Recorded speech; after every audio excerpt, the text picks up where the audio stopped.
30 days mini ব্লগে আজকে হলো ডে 19। আর কালকে রাত্রের থেকে আমাদের বাড়িতে এক ফোঁটা কারেন্ট নেই। সবার আছে কিন্তু আমাদের নেই, আমাদের একটু মিটারের সমস্যা হচ্ছিলো।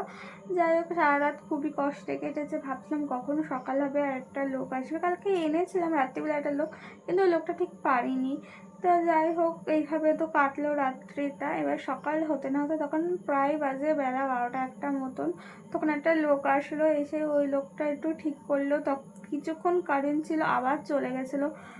আজকের দিনটা যেন কাটছিলই না। তারপরে একটু হাওয়া খাচ্ছিলাম, তখন একটা ফোন আসলো যে একটা পার্সেল আছে, নিয়ে যাও। এটা আমার বোনের সে বার্থডেতে যেই জামাটা অর্ডার দিয়েছিলো সেটা চলে এসেছে। তারপরে মা বলছিলো যে অনেক দিন ধরে চুল কাটবে, আর আমার মায়ের চুলটা না অনেকটাই লম্বা। এবার আমি না বেশি একটু কেটে দিয়েছিলাম। মাই বলেছিলো একটু ছোটো করবে, কিন্তু একটু বেশি ছোটো হয়ে গেছিলো। তো মাকে দেখিয়েছিলাম, দেখো এত দূর কাটবো কিনা, ফটো তুলে দেখিয়েছিলাম। তো যাই হোক, যেই কাটতে গেছে তখনই দেখি যে কাঁচি তো ধারই নেই, কাটছিল না।